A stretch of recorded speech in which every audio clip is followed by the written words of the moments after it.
శివాయ గురువే నమః. శ్రీకృష్ణ శరణం మమ. ఇటీవల 'కల్కి' అనే సినిమా విడుదలయ్యిందని, అందులో కర్ణుడు, అర్జునుడు యొక్క ప్రస్తావన చేశారని కొందరు సహృదయులు తెలియజేయగా విన్నాను. నేను ఆ సినిమా చూడడం తటస్థపడలేదు. అయితే ఆ సినిమా గురించి సహృదయులు చెప్పిన వివరణ ప్రకారం చూస్తే మంచి భావుకత, ఒక చక్కని ఇమాజినేషన్ ఉన్నాయని అర్థమైంది. కర్ణుడు, అర్జునుడి ప్రస్తావన అక్కడ అవసరం లేనిది అయినప్పటికి కూడాను వాళ్ళు తీసుకొచ్చారు. దీన్ని బట్టి అనేక రకాల చర్చలు జరుగుతున్నాయి. లోకల్‌న సహజంగా అప్పుడున్నట్టే ధార్తరాష్ట్ర పక్షపాతులు, పాండవ పక్షపాతులు ఇప్పటికీ ఉన్నారు.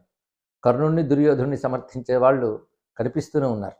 ఆ మాటకొస్తే రావణుడిని, కర్ణుడిని, దుర్యోధనుడిని నాయకులుగా తీసి సినిమాలు చేసి ప్రజల్లో అభిప్రాయం రుద్దిన వాళ్ళు కూడా మనకు తెలుసు.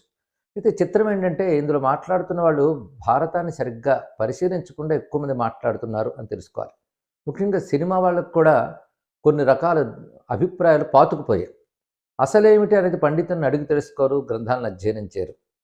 అయితే కర్ణుడు గొప్పవాడా, అర్జునుడు గొప్పవాడా అనే చర్చ వరకే మాట్లాడారు. కర్ణుడి యొక్క మొత్తం క్యారెక్టర్ గురించి, అర్జునుడి క్యారెక్టర్ గురించి మాట్లాడితే అది మహాభారత ఉపన్యాసం అవుతుంది. ఇప్పుడు దానికి సమయం కాదు. కొన్ని ముఖ్య విషయాలు తెలుసుకోవాలి. కర్ణుడి విషయంలో సానుభూతి, జాలి పడవలసిన అంశాలు కొన్ని ఉన్నాయి. ముఖ్యంగా పుట్టిన వెంటనే ఆయన విడిచిపెట్టబడ్డాడని. అక్కడ కూడా కొందరు కుంతి దేవిని తప్పుపడతారు. అయితే ఆ విషయంలో ఉన్నటువంటి ధార్మిక ప్రమాణాలున్నాయి. పైగా సూర్య భగవానుడి యొక్క ప్రేరణ చేతనే కుంతీదేవి కర్ణుడిని పద్ధతిగా విడిచిపెట్టింది. సూర్యభగవానుడే నడిపాడు కథని. పైగా సూర్యాంశ సంభూతుడు కర్ణుడు. అందుకు దివ్యాంశ ఆయనలో ఉన్నది.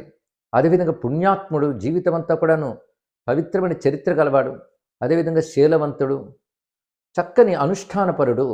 ఉదయం నుంచి మధ్యాహ్నం వరకు కూడాను సూర్యుని అనుష్ఠించినటువంటి వాడు. కొన్ని సుగుణాలు ఉన్నాయి ఆయన దగ్గర చాలా విషయంలో. ఒక్కడు గుర్తుపెట్టుకోవాల్సింది, ధార్తరాష్ట్రుల వైపు సూర్యాంశని, పాండవుల వైపు ఇంద్రాంశని పెట్టి భగవానుడు నడిపినటువంటి గొప్ప కథయే మహాభారతం. ఆ సూర్యాంశ కర్ణుడు అక్కడ ధార్తరాష్ట్రుల యుద్ధానికి ప్రేరేపణ చేశాడు. వాళ్ళని ఎదుర్కొనడానికి ఇక్కడ అర్జునుడు ఇంద్రశక్తితో ఉన్నాడు. అందుకే వ్యక్తిత్వాలు, గొప్పతనాలు, వీరత్వాలు చూస్తే ఎవరి వీరత్వం, ఎవరి వ్యక్తిత్వం, ఎవరి గొప్పతనం వారిదే. అనేక విషయాలు ఇద్దరూ గొప్పవాళ్ళే, ఇద్దరూ మహానుభావులే. అయినప్పటికీ ఇద్దరిని కలిపి పోల్చి చెప్పాలి అంటే మాత్రం వ్యాస భారతాన్ని చూడాలి. అనువాద భారతాలు, సినిమా భారతాలు, హరికథల భారతాలు కాకుండా వ్యాస భారతాన్ని మనం పరిశీలించాలి.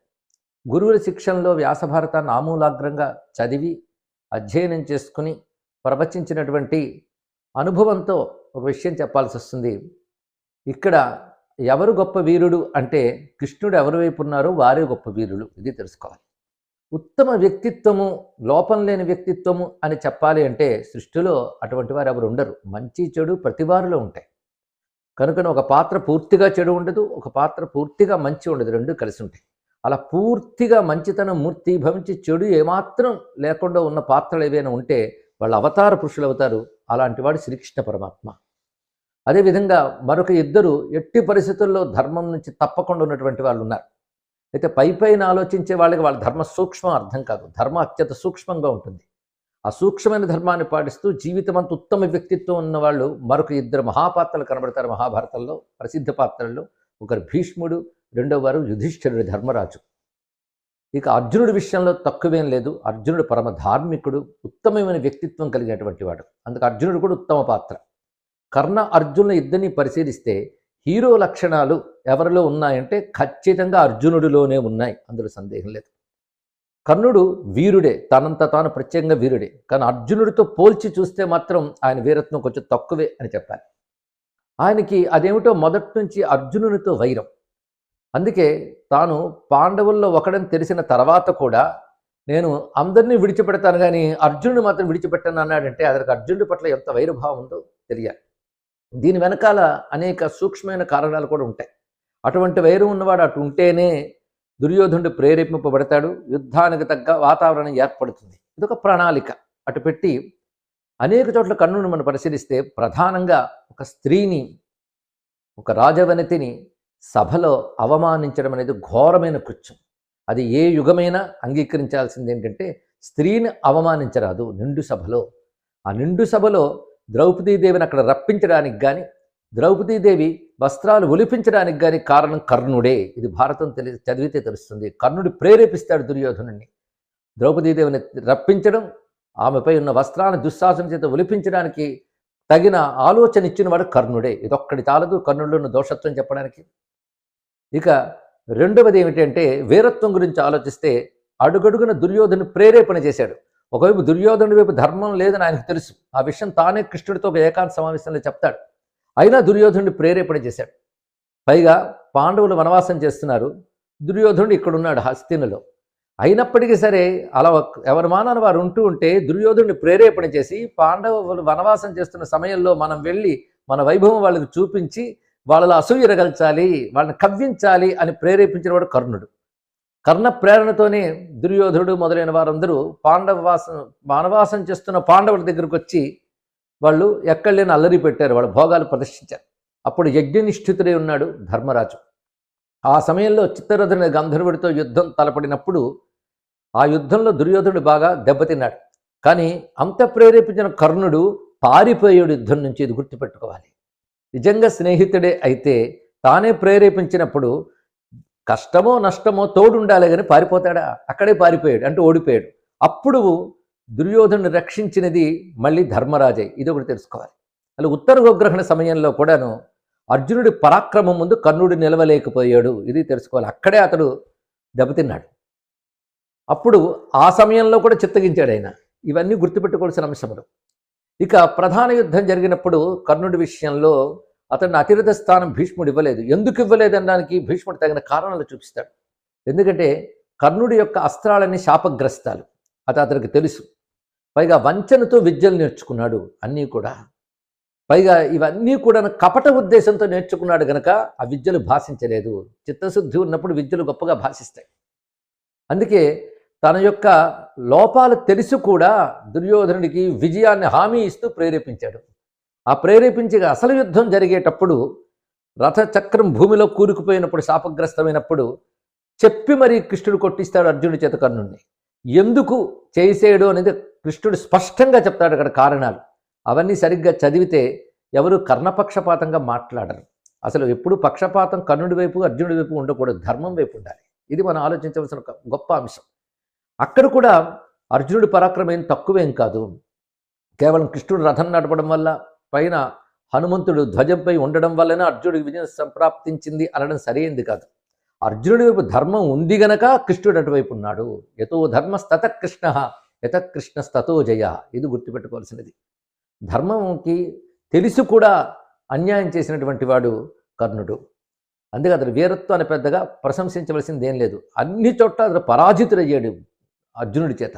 ప్రధాన యుద్ధంలో కూడా అర్జునుడి పరాక్రమం అర్జునుడిదే, కర్ణుడికి ఏం తీసుకోలేదు.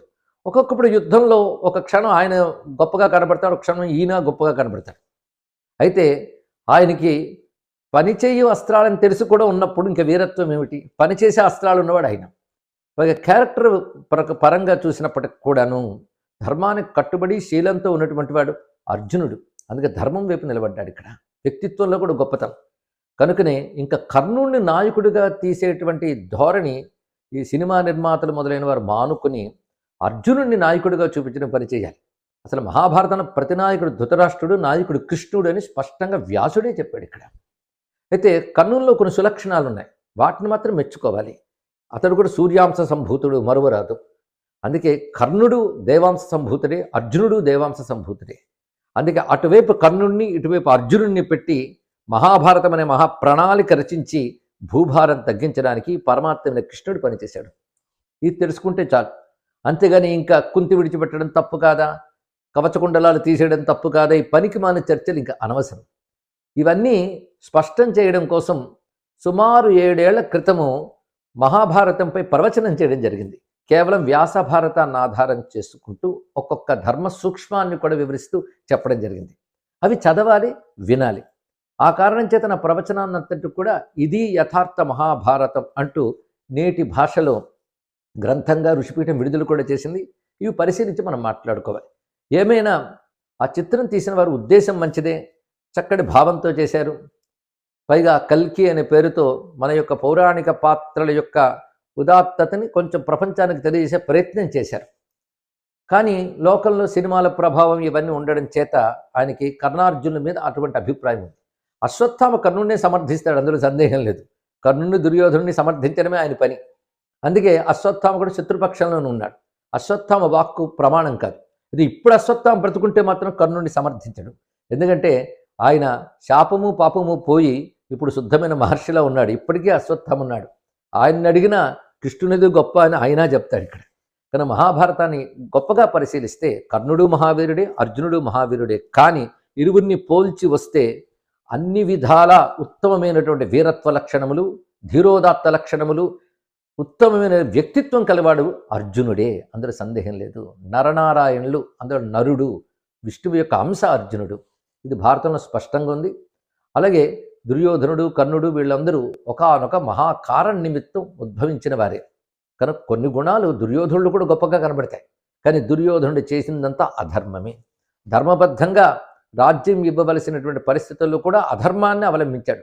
ఆ సమయంలో కూడా ప్రేరేపించింది కర్ణుడే. అడుగడుగున దుర్యోధను దుష్టత్వాన్ని ప్రేరేపిస్తూ మహాభారత సంగ్రామానికి కారుణ్యం అయినటువంటి వాడు కర్ణుడు. అందుకు కర్ణుడు లేని భారతం అనే మాట నిజమే. వారి యొక్క ఉత్తమ వ్యక్తిత్వాలకు నమస్కరిస్తూ, వాళ్ళ లోపాలని తిరస్కరిస్తూ, ఏ లోపం లేని మహావీరులకు నమస్కరిస్తూ స్వస్తి.